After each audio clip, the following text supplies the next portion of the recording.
What's up, everybody? Welcome to another episode of Game Dev Unchained, the #1 podcast about game development and the lifestyle thereof. I am your host, Brandon Pham, and with me a special guest, a returning guest of previous episodes, Scott Rogers. How you doing, man? I'm doing well, all things considered. How about yourself, Brandon? I'm doing good. What a crazy beginning of 2021. I run a company with my friend, and we have like a bunch of people that works for us in Texas right now. And oh my God, it's just one disaster after another. Yeah. It's difficult. Maybe you can send them some blankets or something. Something. At first it was, I think I was part of like the rest of America. I wasn't really taking it seriously. And then now just seeing the aftermath of people like dying from it and stuff, it's just, how much more can we take, dude? I don't know. I technically feel like we're still in 2020. I call this like December 77th or something like that of 2020. I don't think we've quite turned the corner into 2021 yet. Yeah. Well, before we get into it too deep, this is actually the part of the podcast where I ask our guest, which is yourself, to introduce yourself to our listeners and viewers out there of who you are, where you've been, and where you're heading. Gosh, this could take up the whole podcast. So my name is Scott Rogers. I am a professional game designer, educator, lecturer, and documentary film star. I was a professional AAA video game designer for, like 20 some odd years. I worked for Sony and Capcom and Namco and THQ and several other companies on games that you may have heard of and maybe even played. Games like the original God of War, Pac-Man World, the Maximo series, Darksiders, Drawn to Life, some Warhammer games, a lot of SpongeBob, all types of things. I have a pretty long resume for games. And then in 2011, I worked for Walt Disney Imagineering, and I made games for the theme parks for about 6 years.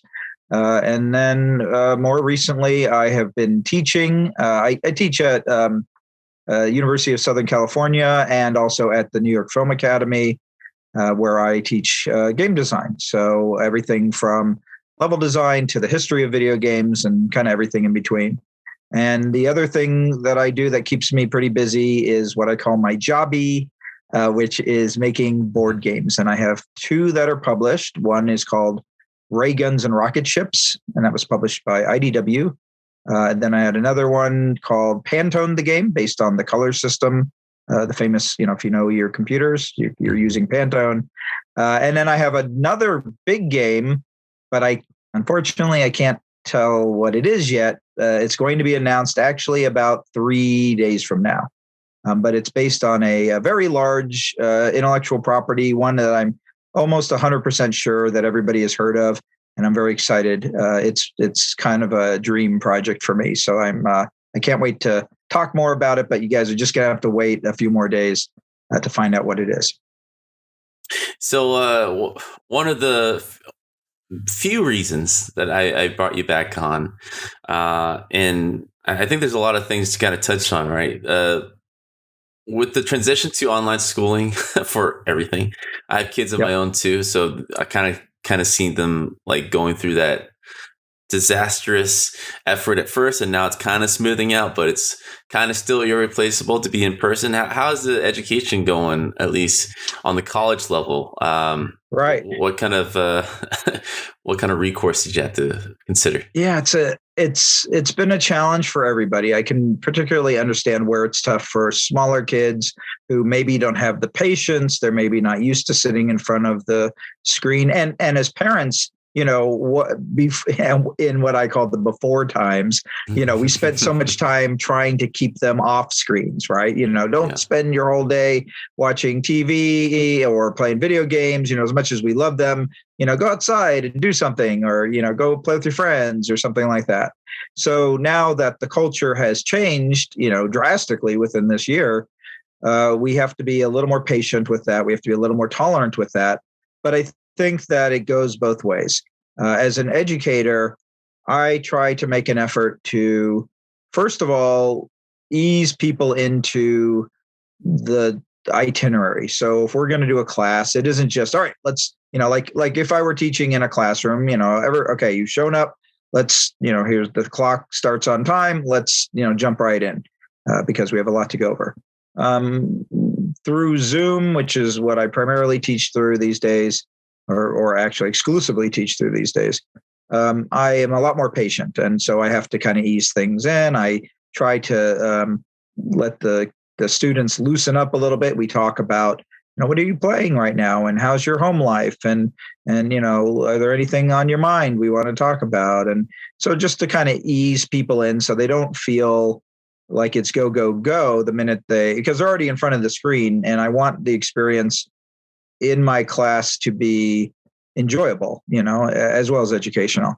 And then I have been doing little things here and there where one of my classes was very much kind of all lecture class. And it worked fine in person. I had taught it for many years in person, but it wasn't working in Zoom.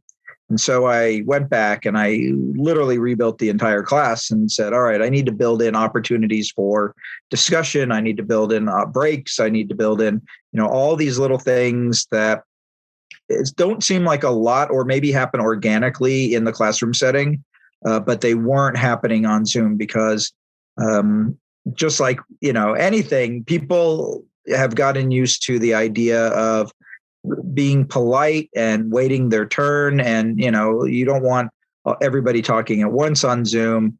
And so it doesn't encourage exchange.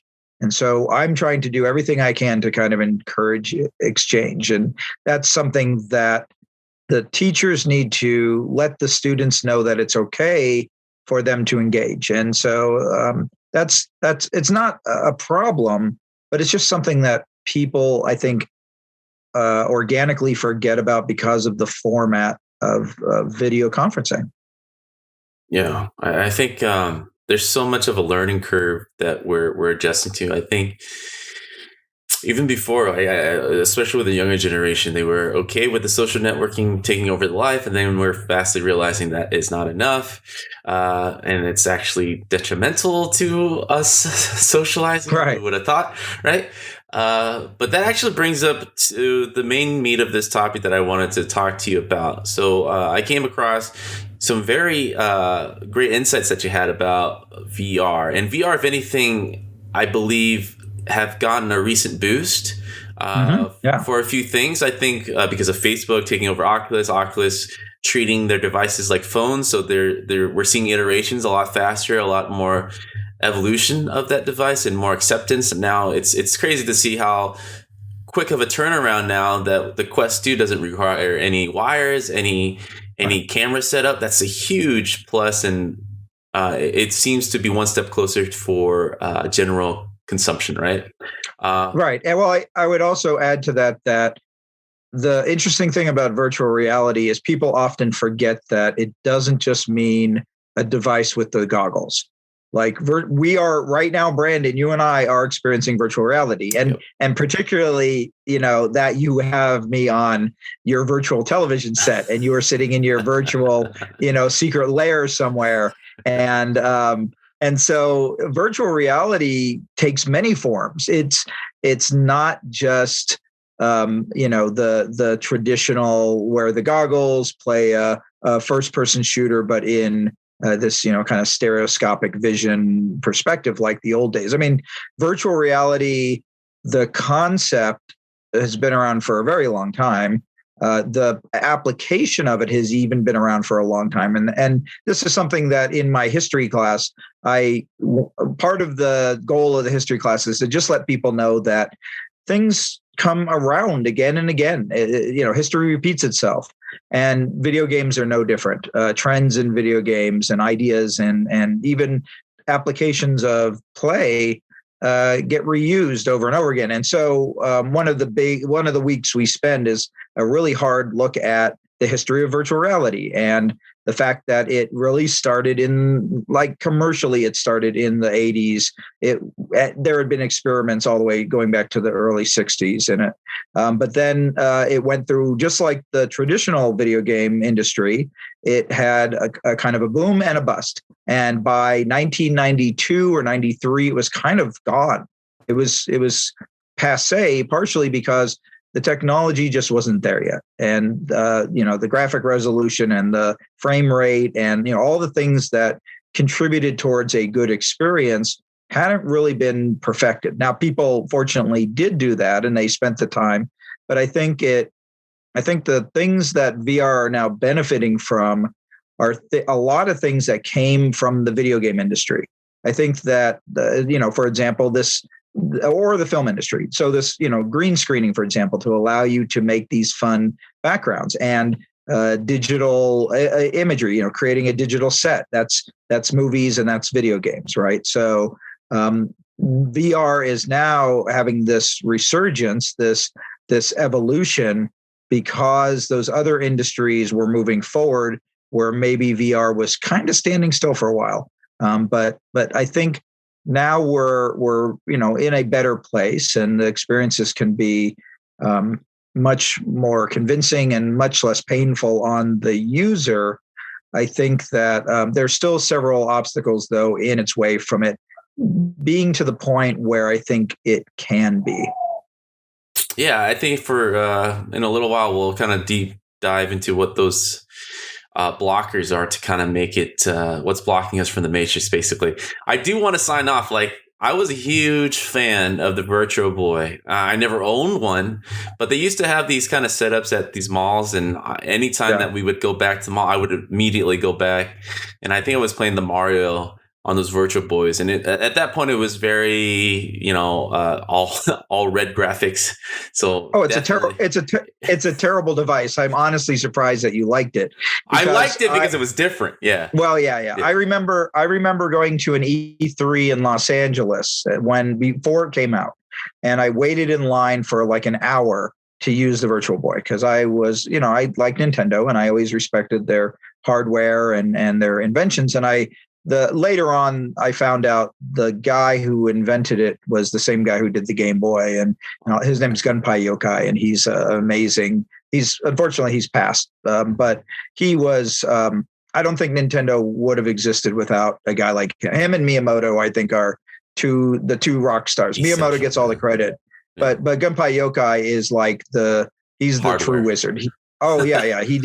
He did the light gun. He did the Game Boy. He was the producer for Donkey Kong. He's got, his credits are amazing. Yeah. But anyway, so Virtual Boy was like his baby, but I also heard that years later, I heard that the reason why it was all red was to keep the cost down. It was too expensive to do the, blue and green that you need to make full color. So they were trying to keep it from being, $1,000. So I think it was still around $300-$400, right? Was the MSRP? Sounds about right, yeah. So anyway, I waited in line for this thing, and I get to it, and it's literally this. It looks like a Viewmaster on a tripod, and a really flimsy tripod. Like, people kept knocking it over. It was like you had to the way they had it set up. You had to crouch down and put your head into it. It was very uncomfortable, and it was heavy. So, and there was no head strap or anything like that. So you couldn't lock into it, right? And it just. I walked away being profoundly disappointed by the Virtual Boy because I saw that the idea was good. The idea of this headset where the game fully encompasses your field of vision, and you've got the speakers on, so you're uninterrupted, you're immersed in the world. But the experience, and there's a video that I show or used to show by a YouTuber named the Angry Video Game Nerd or something like that. And he's got actually a really good segment on the Virtual Boy. And he's foul-mouthed, and he's kind of a crude personality, but he shows every game on the Game Boy and rants about it and how terrible it is and all that. It's a pretty funny video, worth watching. But it really does highlight the things that were poor about that system. And it's too bad, mainly because I don't think Nintendo will ever try to make something like that again, because that system tanked so badly. I think that they are probably haunted by the specter of the Virtual Boy, and if they had their druthers, they would probably destroy every copy that was in existence. I think Nintendo kept the spirit, at least, of their innovation. I think out of all the console makers, they've been always the one taking the risk. Oh, absolutely. So yeah. I mean, the Wii and all that is, of course, the Switch kind now too. It's killing it. Yeah, the Switch, right? Yeah, it's the spiritual successors to Game Boy really is. The thing that's amazing about Gunpei Yokai's legacy is if you look at the form factor of the Game & Watch, which is another thing he invented. That form factor has been the basis for every piece of Nintendo hardware, with the exception of there was one system that wasn't quite. I think it might have been the GameCube or something like that. But like every other piece of technology and hardware that Nintendo has made, really you can see a very clear line between the evolution of the Game & Watch to the two-screen Game & Watch, which really looks like a DS. Yeah. If you look at if you know that two-screen Donkey Kong system, and it just the form factor just worked, and it supported Nintendo literally for like 30, 40 years. Mm-hmm. So so I think Oculus kind of had the same effect, I think, but finally realizing the capabilities of today's technology to kind of make it, less like a toy, but more realistic. I think it was just hampered outside of the core players by the wires, by the setup. Like I owned the original, well, not the original, but the Oculus 2, right? Basically with the wires and camera setup. Yeah. And even though I was excited and I saw the huge potential and had a lot of fun, the setup killed me every time because I don't have a dedicated VR room. I would have to spend 10 minutes to set it up. And that kind of hampered the replayability of the device for me. But then, of course, the Rift S came out and immediately that helped, which is like the dedicated PC version of the Quest. And that helped a lot. But still, there is like a resistance to kind of like put it on, fire it up, and like kind of take your whole living room apart by playing Half-Life Alyx, right? Half-Life Alyx was, I think, was a huge turning point for me to kind of finally the beginning of VR happens. It was Alyx was kind of the, they call it the killer app, right? It's the game that everybody wanted to play, that everybody was excited about. They're like, oh, I want to play the new Half-Life because I love Half-Life 1 and I love Half-Life 2 and all the episodes in that. And so, Alyx technically is Half-Life 3, right? I mean, it's not, but it is. Mm-hmm. And so I think that, and I think there were a few other games on other systems as well. Like I think a few of the PlayStation games really got some attention, like the Resident Evil one and the Rocksteady Batman game. Mm-hmm. And then on the Vive, you have things like you have kind of lighter fare on the Vive, things like Space Pirate Simulator or Beat Saber or the Rick and then the kind of they're kind of the heirs of the adventure game, the click and point stuff like the Rick and Morty game, the virtual reality, and I forget. There's a few others that remind me of that type of gameplay. But I think that I first of all, I 100% agree with you, Brandon, about the tearing apart the living room and having to set up these towers, and then we have to make sure there's enough room past those towers so you don't run into a wall or through a window or into your couch. And so remember earlier I was saying there's some barriers to entry still to VR, and I think this is a big one. I in my mind, I'm not quite sure unless VR really gets embraced for other applications than gaming, which there have been several attempts and people make lots of different products. But until I think the general user thinks of it as something other than a gaming machine or a gaming, you play games on it, I think that it's still going to be very niche. And I'm a VR. I love VR. I love playing VR. I worked in VR for about a year, and when I was at Disney, we did some stuff as well. But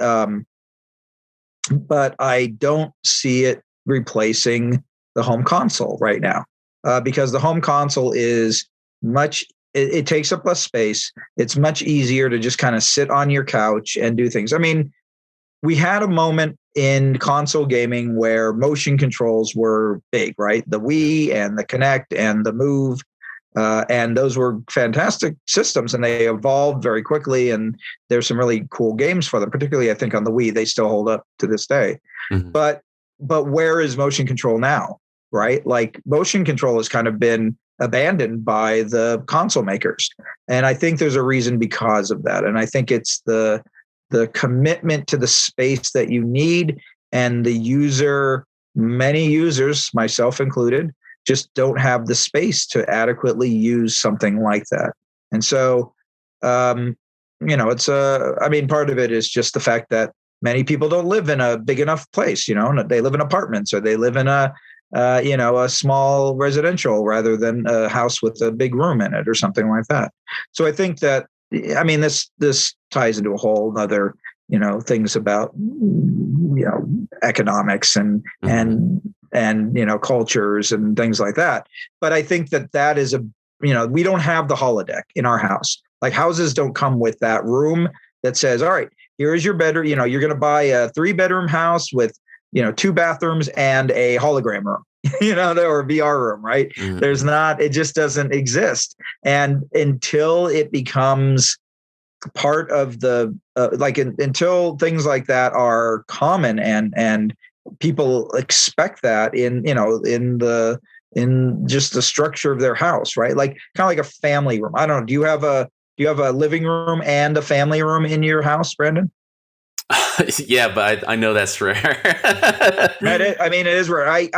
I've rented houses that have that, but I haven't lived in a house with a living room and a family room in like 10, 12 years. Right. Yeah. And I know, and I'm like, I'm considered at an economic level where, I'm doing better than many, most, right? Yeah. But that said, I don't live in, any house that would support that. And therefore I don't have that space. Now, the other half of the equation is VR is expensive. Right now even though it's way more cost effective than it used to be, and it's ever been, but it's still considered a luxury item. And I think, again, the consoles are the main way that people, down PCs are the main ways that people play games. And therefore, they're like, what? Do I really want to spend all extra money to just do this other type of game? And I think that there's reluctance from the market because of that. Yeah, for the VR especially, there's only 2 devices that I have high hopes for. And of course, that's one is Facebook Oculus, just by the pure fact that they are not Google-like and they are committed to the device. And it seems like they are taking the right approach of treating it like a mobile, because as long as they keep putting money into it, making it cheaper every time, I believe the next 2 or 3 quests are going to be pretty advanced and kind of remove these barriers. And I think there is a survey out there for most VR users use it sitting on their chair, right? Most people don't like to move around. So I think the advances they're making with finger tracking without any gloves or controller is like a step forward. If they can do that with their feet too, if necessary, and probably not. I think those are the right moves to do, because people generally like to sit on their chair and play VR.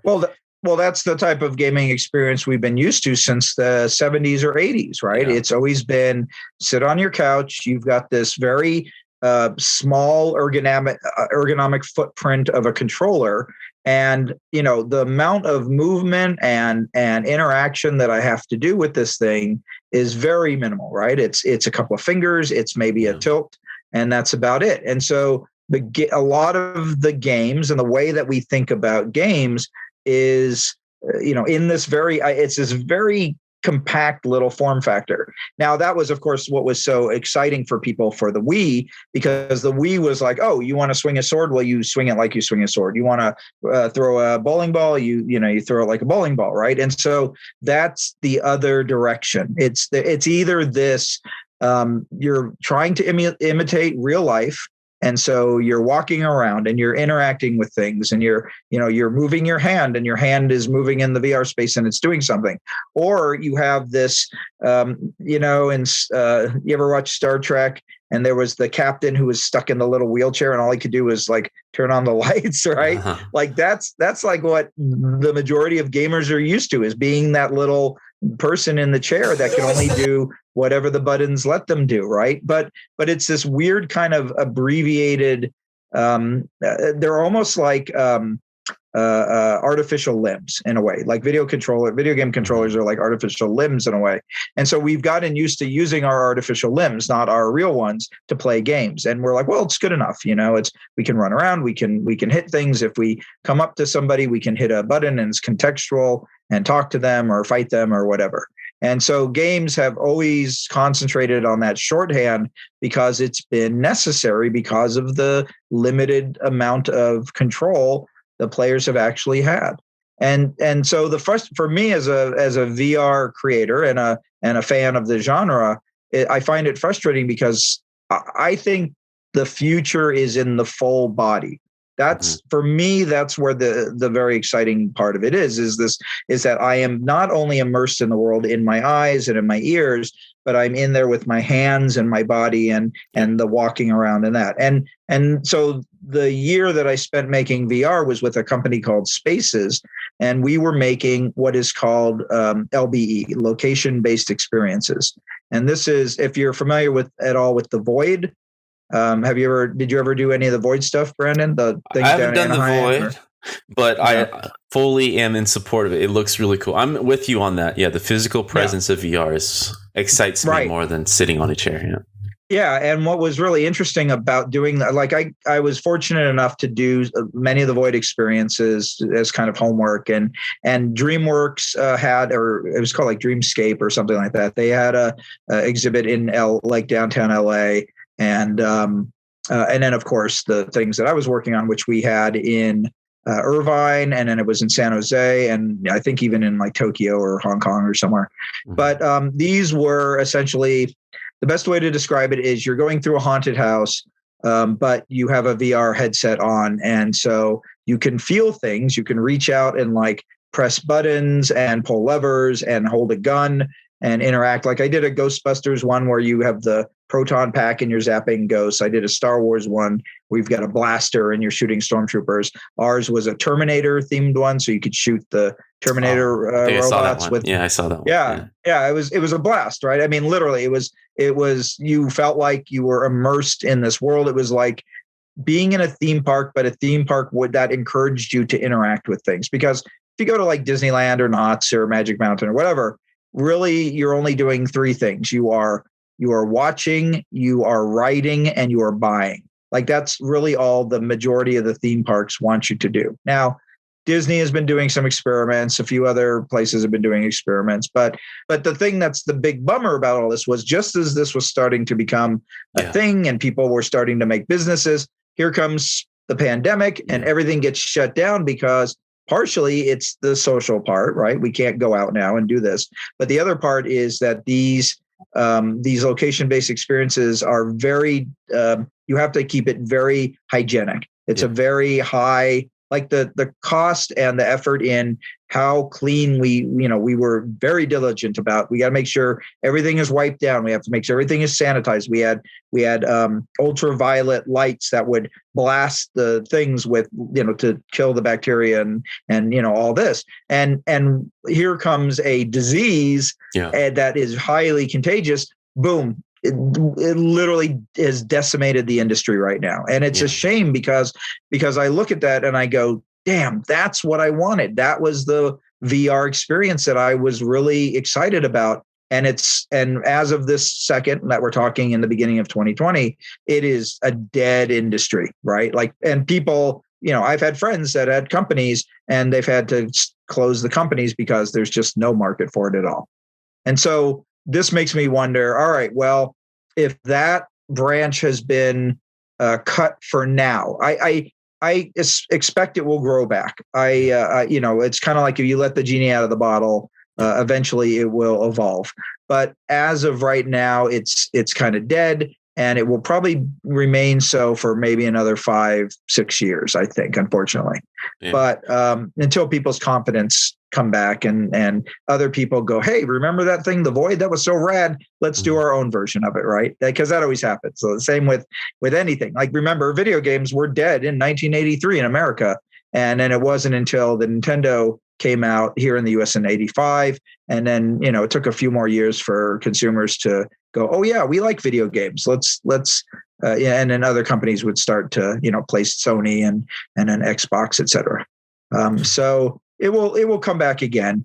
But in the meantime, to your question, what is going to replace, what is like going to kind of push its head up and become the dominant version? Let me think about that. I'll let you talk for a while, and then we can figure it out together. Well, I gotta kind of write that off a bit because I live near Irvine. Obviously, I'm in Orange County, and there isn't a VR arcade over there.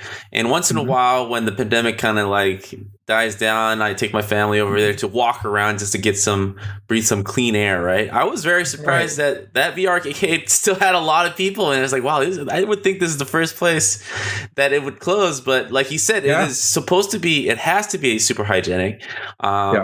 And for people who don't have this amount of room or the devices or access, right, they would go to these VR arcades and people get it. I think it's actually the perfect timing, and it had the same kind of momentum growth as the what do you call it? Those trap room. Escape rooms, right? Escape rooms, right?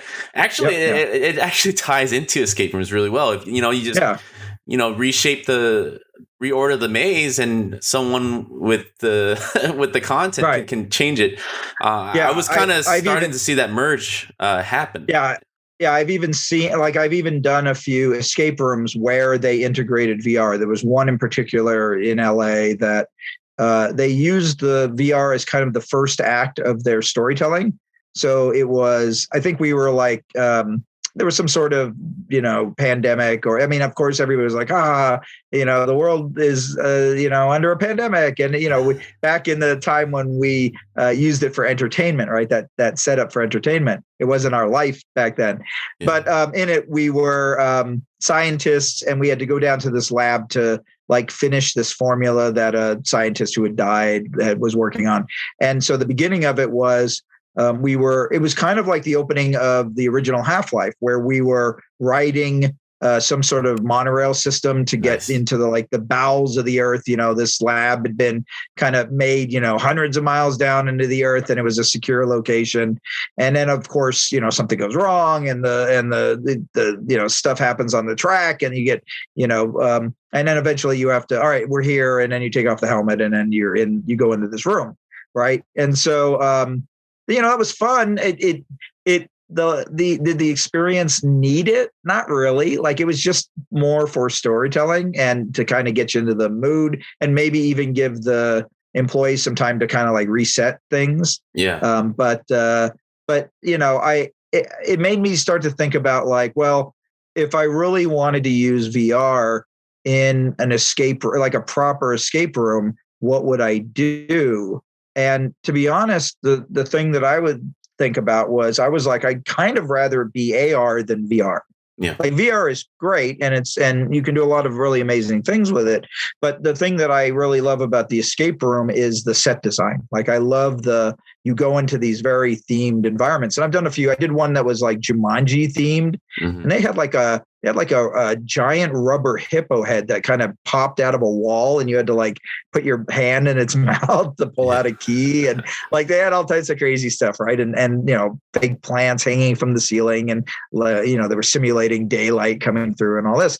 And so for me, that kind of theatricality that escape rooms provide, with actors and with the sets and the props.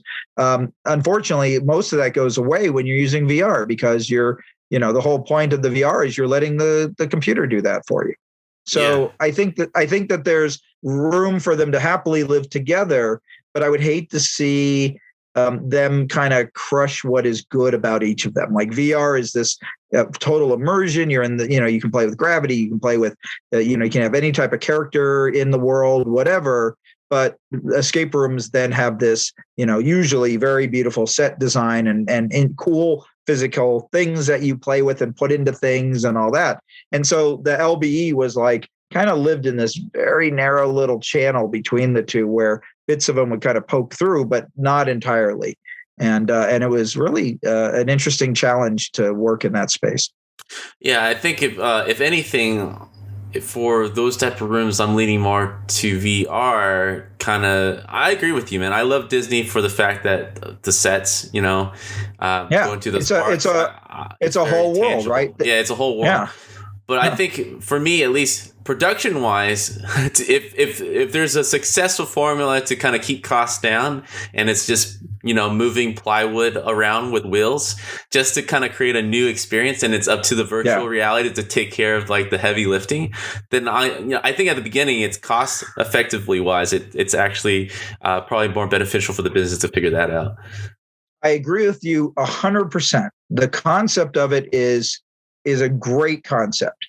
However, there's a few so first of all, when I was at Spaces, the goal was to have modular sets that were relatively easy to literally, like we kind of were designing things around Lego, right? We were like, all right, if we make it like Lego, and then we were thinking, okay, what kind of generic parts do we need? We need a lever, we need some buttons, we need this, we need that, we need railing, we need whatever. Mm-hmm. And then we were thinking about like the actual surface that the people would walk on had to have holes in them, so then you could like pop stuff in and ratchet it in place, and so now you could have a new environment, right? So we literally, I spent months thinking about this and planning this, and we were going to do it, and it just wasn't cost effective to do it. It just ended up being really expensive to do, and we got all types of quotes, but we didn't. Once again, it's safety.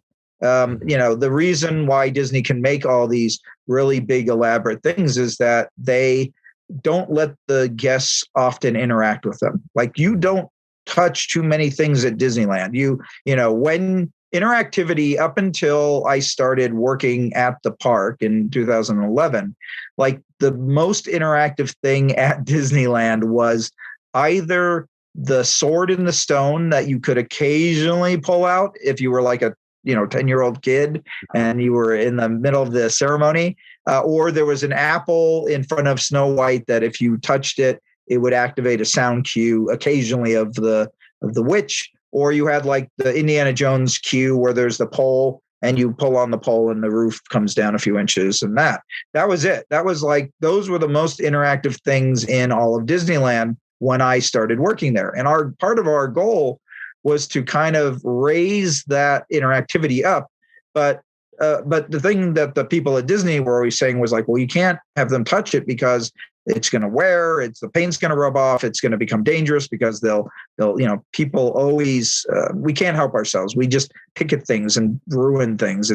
Humans are terrible, but our job was full of diseases, as we've learned. Well, they're not just full of diseases though. They're also just destructive, right? Like you can't, sometimes you can't help yourself, and so we had to go, okay, well, how can we let them use their phone as their hand? That was like one of the challenges. Like, we were like, all right, well, let's do that, because that's what video games do. Video games, you're using your phone, you're using your controller as your hand, and let's let them do some very simple things instead with this, And so there was a big project that I worked on for a couple of about almost 2 years, and then unfortunately the funding got cut. But it did get resurrected as an app called Disney Play. So when Disneyland finally opens back up again, you can pull out your phone, you can play all these little games on it, and then there's things that you can interact with in the park. Like the one I did one after I left, and then the team finished up, and then I went back and said, "Oh, I want to try this out." There was I remember one in the Peter Pan queue where it was like, "All right, look around for these wooden carved images, and the game, the app was going to ask you, all right, what do you see? Where is it? And then once you kind of answer some questions and kind of tell the app where the position of these things were, then it said, all right, now when you pass by this lantern that's in the line, you'll get a little surprise. And so you walk up to the lantern, you kind of put your phone next to it so the Bluetooth receives it, and the lantern lit up and it played, kind of Tinkerbell noise, and then a little panel slid open in the lantern and there's Tinkerbell, kind of waving at you and that. And it's, it's very charming, and it's really cool. It's, this little extra bit of Disney magic that you can do.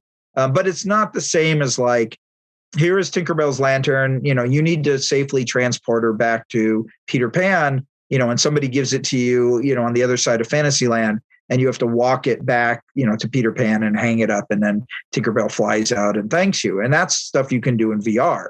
That's and that location based, right? Like I can make a little plastic box that I tell you is a lantern. And when you look at it through VR, you see it as a lantern, and it's lit up and it casts shadows and light. And then you eventually can walk your way to Peter Pan, his treehouse or whatever. And when you set it down, then a little animated Tinkerbell could come out and fly around your head, and you're looking all over and it's making 3D, noise and all that, right? So that's the plus of the VR is that you are so immersed in this world that it's indistinguishable other than the graphic fidelity. Like, it's only limited by the frame rate and the skill of the artists that create the assets. Mm-hmm. I think what we're seeing with the pandemic, and you kind of were touching on this a bit, we are living in a virtual reality now, 100%. I think close to 100%. We're interacting with each other, and we're in the Matrix. We're in the Matrix right now. But like you said, you're like, hey, I want to get in the Matrix. But the thing that we forget about the Matrix is the real bodies were like plugged into those batteries, right? Yeah. And so that's kind of like where we are. We're like stuck, plugged in at home. I don't know about you, but man, I haven't been inside a store since March of last year, right? I'm considered high risk, so I don't play. I'm playing it safe. Yeah.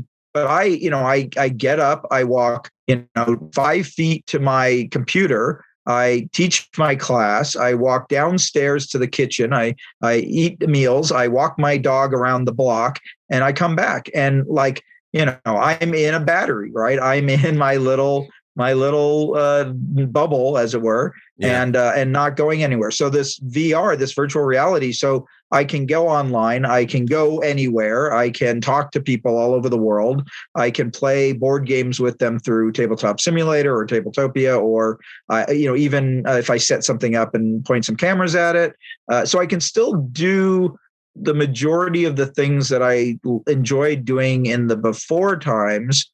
It's just my footprint of where I move has been significantly reduced, right? I used to commute like an hour one way each day to work at school to teach in person. And now I just do it, and I have kids in Myanmar and India and China. And, I'm teaching to people all over the world rather than, them having to come here to Burbank. Mm-hmm.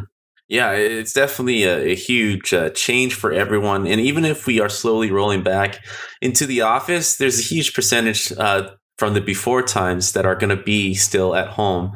And I think everyone is realizing, all right, how do we better this experience? And if Facebook is what I think they're doing with the Quest 2, they're at the forefront of trying to make this virtual experience a little bit more interactive, a little bit better, which is, I think now more people are actually in open arms to kind of figure that out.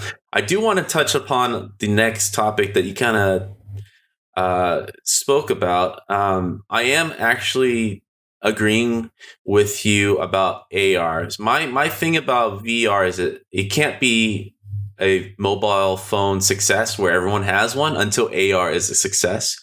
And it could be as soon as the next iPhone comes out, right? Like in terms of AR, it feels like iPhone, Tim Cook especially, have shared his interests and actually a big believer behind AR and seeing it as part of the future.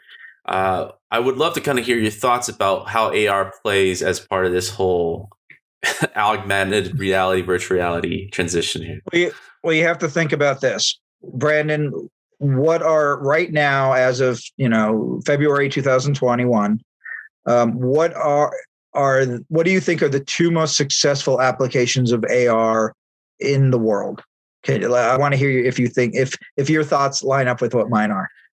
I think they're mostly games, right? Is it Pokemon, as far as I'm concerned, or are you talking about like actual other type of? I'm talking about other things that would, because the trick for AR is, once again, has not been universally embraced. Although I believe through these two applications, they are at the level of penetration where kind of the rest of AR needs to get to. Oh shit! So I'll give you a hint. You're using one of them right now. Wow, what am I using? Oh my god, my brain is. I'm going to fail your class right in front of everybody. That's okay. It's very hard to fail one of my classes. So the first is the virtual background, right? Right. This is that's augmented reality, right? I can see you. This I can see real, the physical. Scott, what are you talking about? Yeah, I can see your gun show going on, but I also see your virtual environment that you have going on, right? So. Yeah. So that's one application that everybody, because of Zoom, everyone's doing it, right? You go onto a meeting and there's always some knucklehead with outer space, or I literally have like friends that will, when we're having meetings, they will just cycle through virtual backgrounds, and it's simultaneously hilarious and annoying as hell, right? Yeah. So that's number one. The other one, we saw a really great example of this online, and it got a lot of press, and that is the Snapchat filters, the things that turn you into pussycats and anything, right? Makes your face all weird and changes things around and whatever. That's the other application of VR right now that people love. Like they love partially because we love. As humans, we're conditioned to love ourselves and love our faces and love other people's faces. And so this, very silly, it's literally a toy, right? Like it is treated like a toy. These things that, I'm going to, I remember, like last week or 2 weeks ago, there was the lawyer who didn't realize the Snapchat filter was on and he looked like a cat. And he was like, I'm not a cat, and so I'm like, all right, that's good. That's AR. That's, those are both AR things. So the question is, can we get people to mentally evolve past this, just those very simple applications of this? I have a background and it looks cool, or I have a funny thing on my face and that looks cool.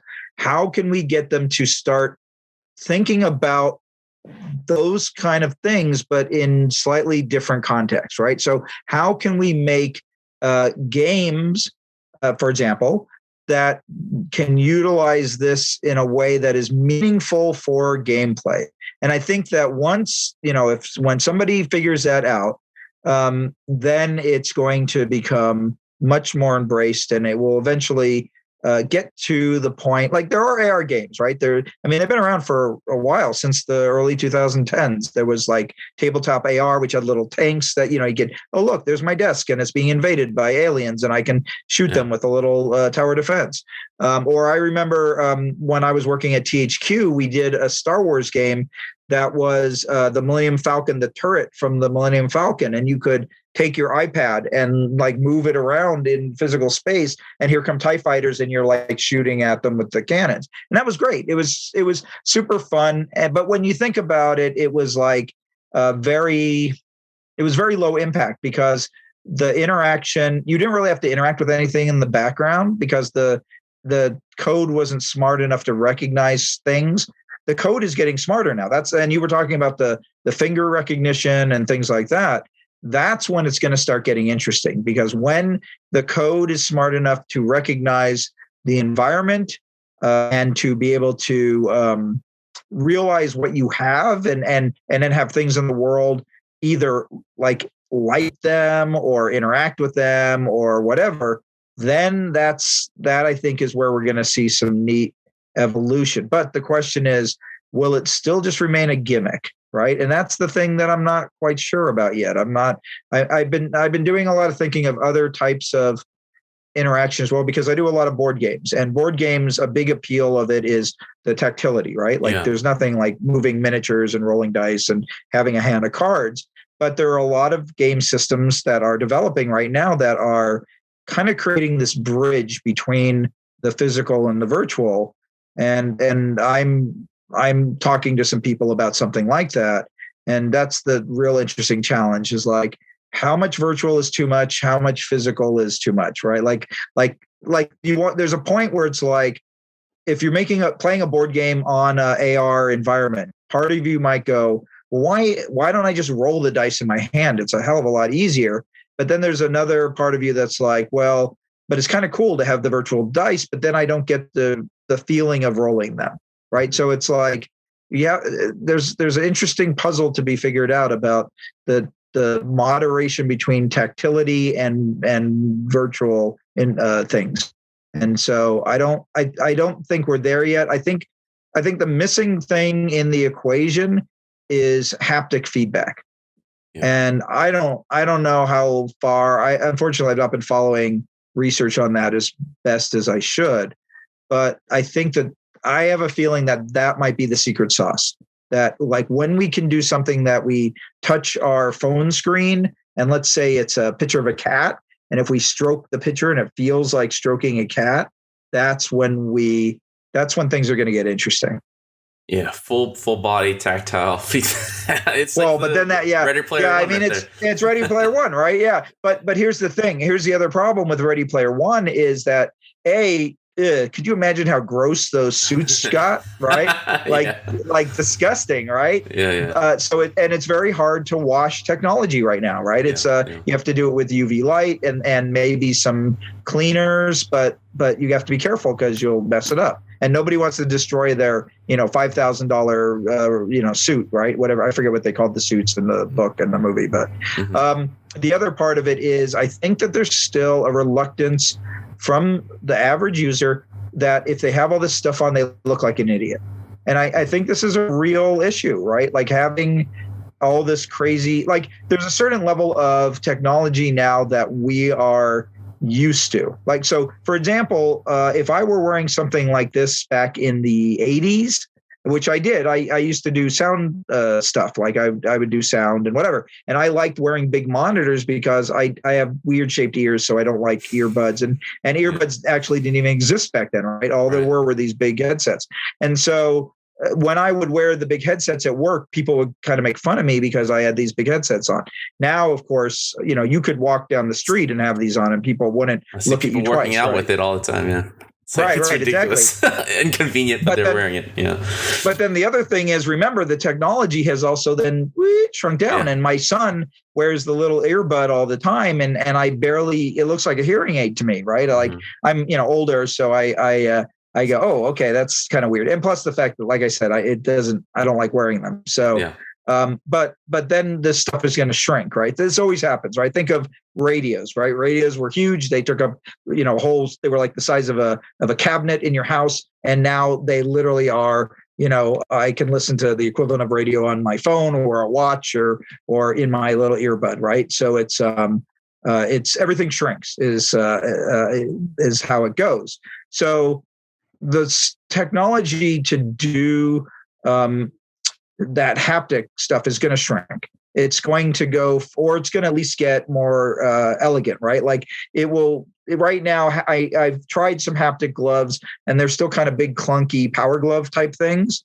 But eventually, they're going to get thinner, and they're going to get smaller, and they're going to get, they're going to become very close to like form fitting.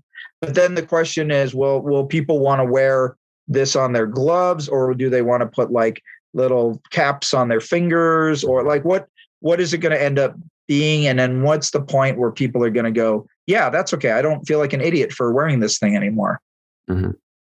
Yeah, I mean, we're actually approaching that 1 hour mark, but I want to kind of ask you this last question, which is kind of jumping off from what you're saying, how devices are getting smaller. I do believe, weirdly enough, and maybe not weirdly enough, Facebook is leading the charge of making this more approachable for the common person, either them or Apple, right? Whatever their next iPhone with AR capabilities, or both, right? Or both. they will hopefully be fighting back and forth, and we'll get a kind of an arms race going on, right? Which we need right now. Right. Of course, there's PlayStation VR, but that's a Sony bubble, and that's always going to be with Sony fans, so it's not going to grow the industry any bigger. I would ask you this: what does VR have to be? What's small enough where you feel like it's going to be used like a phone? Because I think that's what Facebook is kind of shooting for, their own mobile device, but like not a mobile device, right? Does it have to be glasses, or even is that too big? Like, what is the appropriate wearable device that makes people want to try it? I think it needs to be as device free as possible. I think that's, and I don't know what form that would take. Nanobots, maybe, I don't know. But like, I think what the problem, the cool thing and the problem about science fiction is it shows us what we want, and it gives us a kind of a target to shoot for, and then we have to figure out like, okay, how do we get there? So in my mind, the AR VR interface that I think is the best models are the holodeck in Star Trek, and the bits in Iron Man where he's kind of, or Minority Report, right, where they're kind of like, moving stuff around with their hands, so they don't, in Minority Report, I forget if they put on a glove or something. They might have like a glove with little lights on the fingers or something. Mm-hmm.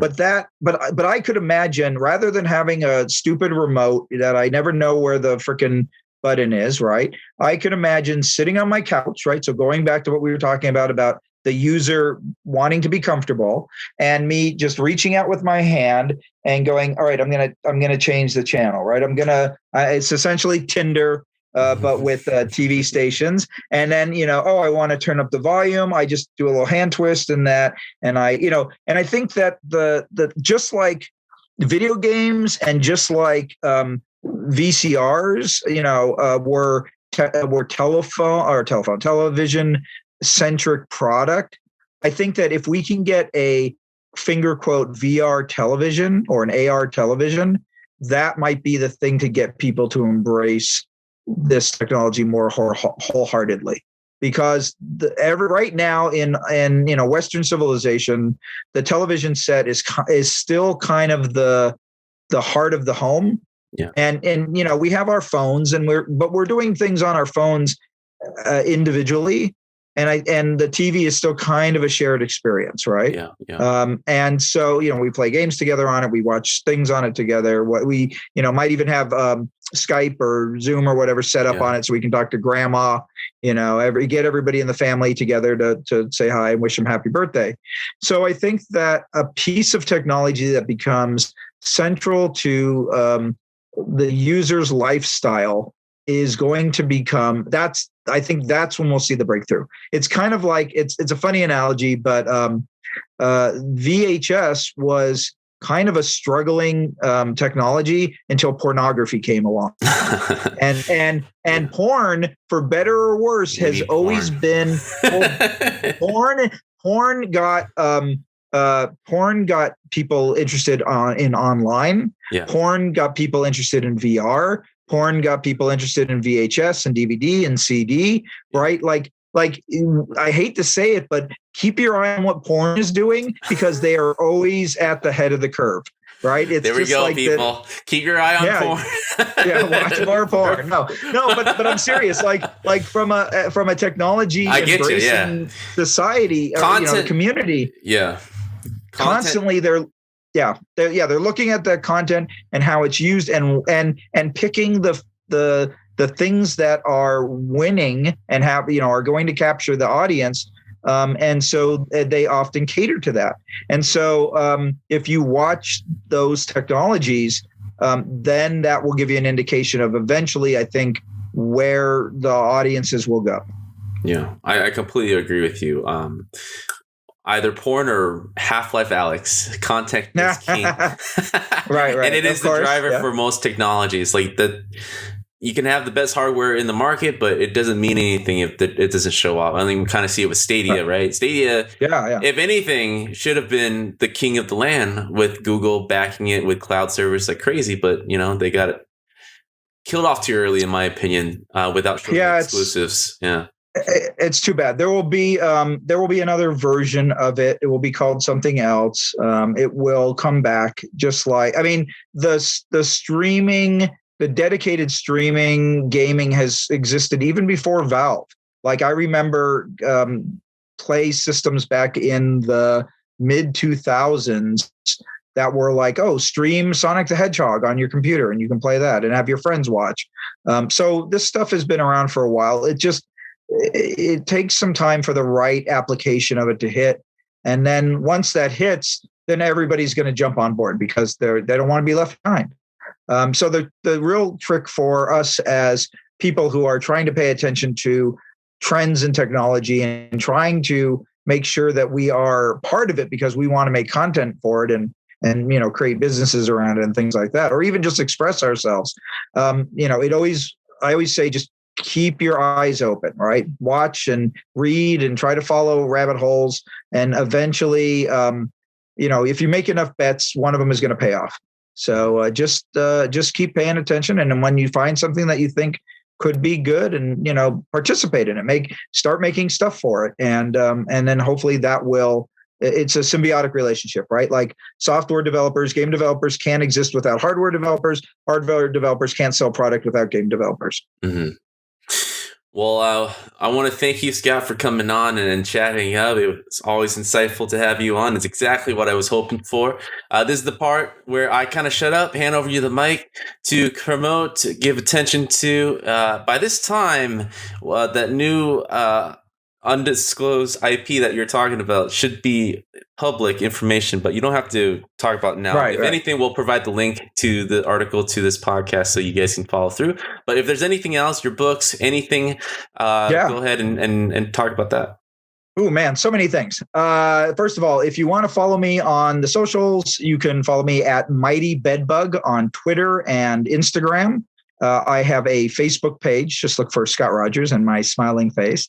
I have a Patreon mostly for my board game design work, although I'm kind of broadening it out a little bit more. But that is Scott Rogers Designer on Patreon. And one of the cool things about this is if you donate or sponsor me at the top level, I do a print and play game every month. So, every month you get a free game that you can download and print and play with your friends and family at home. Also, you can, if you want to read more about, I've written 2 books. One is called Level Up, The Guide to Great Video Game Design. The other is called Swipe This, The Game to Great Touchscreen Game Design. And both of those are available on Amazon or wherever books are sold. If you're interested in more of my board games, there's Rayguns and Rocketships and Pantone the Game, which also are both available at game stores and on Amazon. You can play my back catalog, although I don't make any money off of that. I do some other things that might be of interest to your audience, which is through the New York Film Academy, I run a program called Masters of Game Design. It is a speaker series in which I interview influential and famous creators about their careers in video game design. We actually I did one last night with a lady named Celia Hodent, who is an expert in user experience, and Nice. She's worked on Fortnite and worked on the Star Wars 1313 game and things like that. It was a great talk. We also do workshops, and the way that you can join in on this is by going on to Meetup, and it is called the Game Mentor Network is the name of the group. And you'll see a picture of me on it, and join that. And then you'll get all the updates about our programming, or you can go onto YouTube and watch those. Just put in New York Film Academy game design or Scott Rogers or whatever. And there's already about 20 or so of these videos up online, but they're really great. They're with super, people like Bill Roper of Blizzard and, Elon Lee, who did Exploding Kittens, and Nice. The guy who runs Insomniac, whose name I'm blanking on Ted right Price. now. Ted Price, thank you. Yeah, or guys like Rafe Koster or Stone LeBrand, or these are all creators that have very long and fascinating careers in game design and are worth listening to. Awesome. Yeah, I'll be the first one over to kind of watch all these and follow you up. I want to thank you again, Scott, for coming on. And dude, like me and you, I think the whole world is waiting for VR to kind of take off. We did have a momentum, and hopefully that returns as soon as everyone's out of their house again. I think it's only a matter of time where everyone puts on goggles and live their life that way. Living their best virtual life. Exactly. Exactly. If anything, the last 2 years we needed that escape for outside our walls. Well, we'll get there again. I'm a hopeful guy, and I'm sure that we will get back to it. We just gotta be smart, be safe, and take care of each other. Well, amen to that, man. Thanks a lot, dude, and have a good night. Thank you.